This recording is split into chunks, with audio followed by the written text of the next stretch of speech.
นอนเสียใจอยู่ในห้องข้าว่าเจ้าสิกินดอก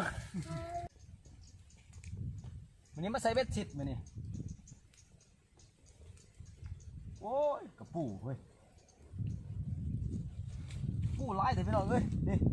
ปูหน้านี่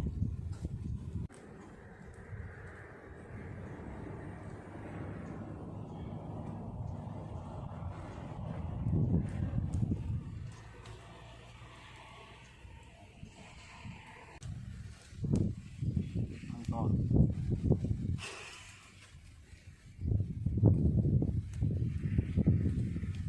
ได้ห้างต่อมากมือนี่หน้าอยู่เลย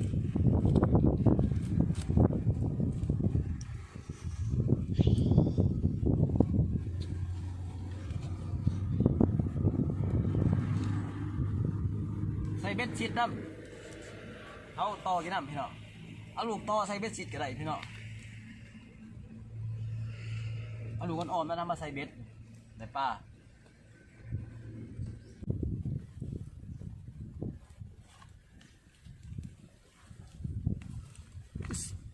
นี่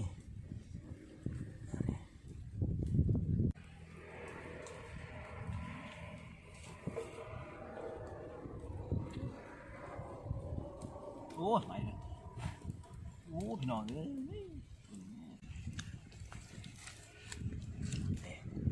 สอง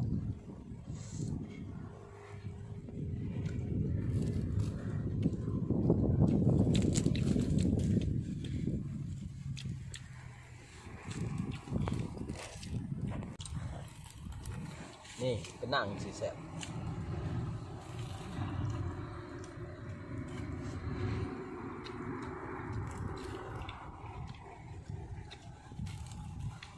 นี่พี่น้องมันจะดีเผาเอา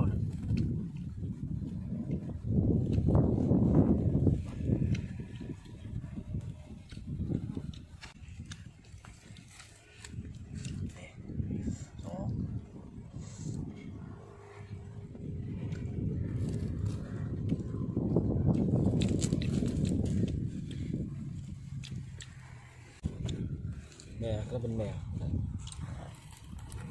นี่เป็นหนังสีแสบ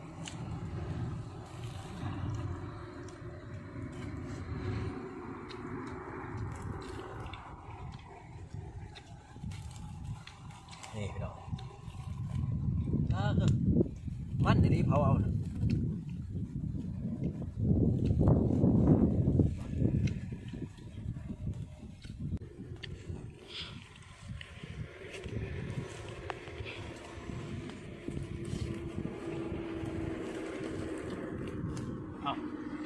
ยังไงปากเป็นไรอ่ะต่อยกินต่อยังไม่เห็นบ่ต่อยนานหรือยังเพิ่งต่อยอะไรต่อยต่อยนานหรือยังเพิ่งต่อยอะไรต่อยต่อยนานหรือยังเพิ่งต่อยปากเป็นไรต่อยนานหรือยังเพิ่งต่อยเห็นบ่นี่กินอยู่นี่อะไรต่อยนานแล้วเพิ่งต่อยมาได้พูดบ่ปาเป็นอะไรอ่ะ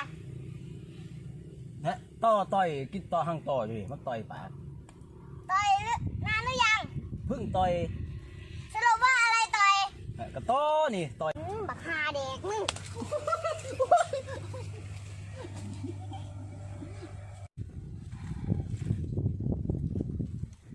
การห่อร้ายมือนี่พี่น้องเอ้ย